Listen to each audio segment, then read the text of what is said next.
Very interesting. A moment of geek started last summer when there was like a traffic jam on the road to Mars. A whole bunch of rocket launches to Mars all started in very short order. This one, launching from Japan, was a mission to Mars from the United Arab Emirates. Their payload is an orbiter called Amal, which in English means hope. This one was China's mission to Mars. This one, the last to launch last summer, was ours from the United States. The reason they all went last summer, they all went at roughly the same time, has to do with the optimal alignment between Earth and Mars if you're trying to launch something from Earth to Mars. These launch windows happen roughly every couple of years. So if any of those three missions had failed to launch last summer, they wouldn't really get another good chance for another couple of years. But they all made it. They all made it up. And because they all launched successfully at the same time last summer, now they are all getting to Mars at roughly the same time. So we are having another traffic jam this week. The UAE's Amal is right now in orbit around Mars collecting weather data. Amal started sending pictures back to Earth this week.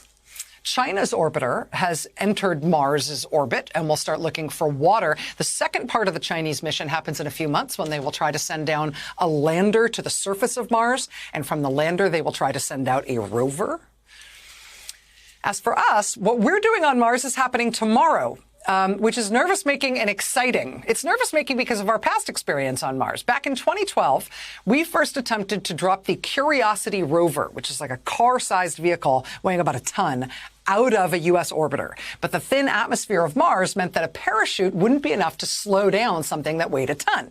So NASA's Jet Propulsion Lab designed a crane, a sky crane, a rocket-powered platform to slow the descent of the rover until it, dangling underneath on long cables, was able to touch down ever so gently, at which point the rover would cut the cables loose and the rocket-powered platform would fly off to crash land at a safe distance. That was so crazy in 2012. The operation started 7 agonizing minutes of waiting later. We found out it had worked, which was just nuts. That was 9 years ago now. 9 years ago. And Curiosity itself is still roving. But tomorrow, the Jet Propulsion Lab is going to try this crazy thing again. Our rover this time is called Perseverance, and it's going out to look for signs of fossilized microbial life. Martians. And as an extra bonus cool thing, Perseverance is also carrying a drone helicopter called Ingenuity, which will test whether it's possible to launch and land low-altitude aerial surveillance missions in Mars's thin atmosphere. First, though, Perseverance and the little drone Ingenuity have to get there. So we will have that sort of 7 minutes of terror part 2 tomorrow while we wait to see if the landing works and everything is safely delivered.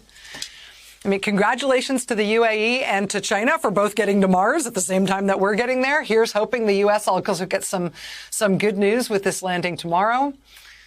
It's kind of nice to know that we're all looking up into the sky right now with the same kind of hope.